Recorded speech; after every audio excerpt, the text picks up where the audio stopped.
السلام علیکم ناظرین، امید کرتا ہوں آپ تمام لوگ خیر و عافیت سے ہوں گے۔ ہمارا آج کا ٹاپک حضرت اسماء بن یزید رضی اللہ تعالی عنہا ہیں۔ آپ کا نام اسماء اور کنیت سلمہ تھی۔ باپ کا نام یزید بن الساکن تھا۔ ہجرت کے بعد اسلام لائیں۔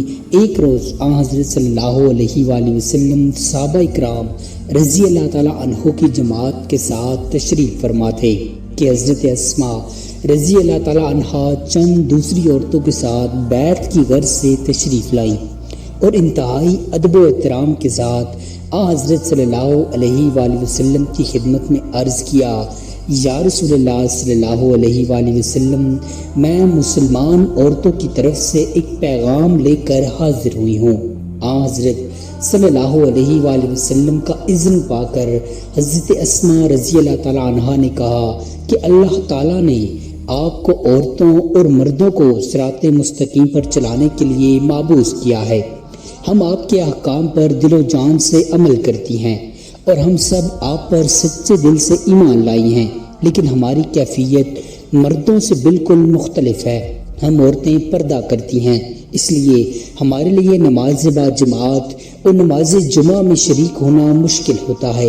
مردوں کو یہ سعادت حاصل ہے کہ وہ مریض کی عیادت کے لیے جاتے ہیں، نماز جنازہ میں شریک ہوتے ہیں، ہر سال حج کا فریضہ ادا کرنے جاتے ہیں اور جہاد فی سبیل اللہ کی فضیلت حاصل کرتے ہیں، اور ہم ہیں کہ گھروں میں بیٹھ کر اولاد کی پرورش کرتی ہیں، مردوں کی غیر حاضری میں گھروں کی حفاظت کرتی ہیں اور کپڑا تیار کرنے کے لیے چرخہ کاٹتی ہیں۔ بھلا اس صورت میں ہمارے لیے حصول ثواب اور سعادت کا کیا موقع نکل سکتا ہے؟ حضرت صلی اللہ علیہ وآلہ وسلم نے حضرت اسماء رضی اللہ تعالیٰ عنہا کی یہ گفتگو سن کر صحابہ کرام رضی اللہ تعالیٰ عنہ سے فرمایا کہ تم نے کسی عورت سے ایسی باتیں سنی ہیں؟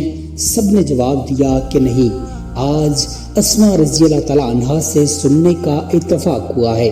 اس کے بعد حضور صلی اللہ علیہ وآلہ وسلم نے حضرت اسماء رضی اللہ تعالیٰ عنہا کی طرف مخاطب ہو کر فرمایا کہ عورت کے لیے شوہر کی رضا جوئی تمام دوسری باتوں پر مقدم ہے۔ اگر وہ ٹھیک طریقے سے اپنے تمام فرائض زوجیت ادا کرتی ہے اور اپنے شوہر کی مرضی پر چلتی ہے تو اس کے شوہر کو جتنا ثواب ملتا ہے عورت کو بھی اسی قدر ثواب ملتا ہے۔ اس کے بعد حضرت صلی اللہ علیہ وآلہ وسلم نے ان سب خواتین سے زبانی چند اقرار لیے اور بیعت لینے کی رسم ادا فرمائی تو حضرت اسماء رضی اللہ تعالیٰ عنہا نے فرمایا، یا رسول اللہ صلی اللہ علیہ وآلہ وسلم، دست مبارک بڑھائیے، ہم بیعت کرتی ہیں۔ آپ نے فرمایا کہ میں عورتوں سے مصافحہ نہیں کرتا۔ حضرت اسماء رضی اللہ تعالیٰ عنہا کو بھی دوسری صحابیات کی مانند سرور کائنات صلی اللہ علیہ وآلہ وسلم سے بے انتہا عقیدت اور محبت تھی۔ ہر وقت آپ کی خدمت اقدس میں حاضر رہ کر خدمت کرنا ان کی زندگی کی سب سے بڑی تمنا تھی۔ ایک دفعہ حضرت صلی اللہ علیہ وآلہ وسلم جس اونٹنی پر سوار تھے اسی کی مہار تھامے جا رہی تھی کہ اسی حالت میں حضور صلی اللہ علیہ وآلہ وسلم پر وحی نازل ہوئی۔ ان سے روایت ہے کہ وحی کا اتنا بوجھ تھا کہ مجھے ڈر محسوس ہونے لگا کہ کہیں اونٹنی کے پاؤں نہ ٹوٹ جائیں۔ حضرت اسماء رضی اللہ تعالیٰ عنہا بے حد مہمان نواز تھیں اور اللہ کے قہر سے بہت ڈرتی تھیں، بے حد ذہین اور نیک دل تھیں۔ ان کی تیز فہمی کا اندازہ اس گفتگو سے ہو سکتا ہے جو بیعت کے موقع پر حضرت صلی اللہ علیہ وآلہ وسلم سے ہوئی تھی۔ بظاہر حضرت اسماء رضی اللہ تعالیٰ عنہا بنت یزید کی یہ گفتگو چنداں اہم معلوم نہیں ہوتی، مگر آج کے حالات کو سامنے رکھتے ہوئے ان کے سوالات اور حضرت صلی اللہ علیہ وآلہ وسلم کے ارشادات پر غور کیا جائے تو ہمیں کئی ان الجھنوں کا حل بھی مل جاتا ہے جو آج کل لوگوں کے لیے پریشانی کا باعث بنی ہوئی ہیں۔ بعض لوگوں کی طرف سے آج بھی اسی قسم کے اعتراضات کیے جاتے ہیں اور قدرے مختلف الفاظ میں اسلام کے معاشرتی نظام کو عدم مساوات پر معمول کیا جاتا ہے، حالانکہ حضرت صلی اللہ علیہ وآلہ وسلم نے نہایت واضح اور فیصلہ کن انداز میں شریعت کا مقصد اور منشا یہاں واضح فرمایا ہے کہ پرامن حالات میں ایک مسلمان عورت کے فرائض کیا ہیں، کہ ان فرائض کی اہمیت ان امور سے کسی طور کم نہیں جو مرد انجام دیتے ہیں۔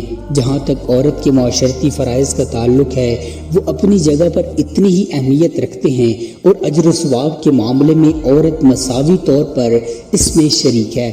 اس سے اس کی عظمت و وقار اور مرتبے پر کوئی کمی نہیں ہوتی، بلکہ یہ ایک تقسیم کار کا اصول ہے جسے فطرت نے خود واضح کر دیا ہے۔ زمانہ خواہ کتنی ہی ترقی کر جائے اس زندہ حقیقت کو جھٹلایا نہیں جا سکتا۔ امید کرتا ہوں آپ کو ہماری آج کی یہ ویڈیو پسند آئی ہوگی۔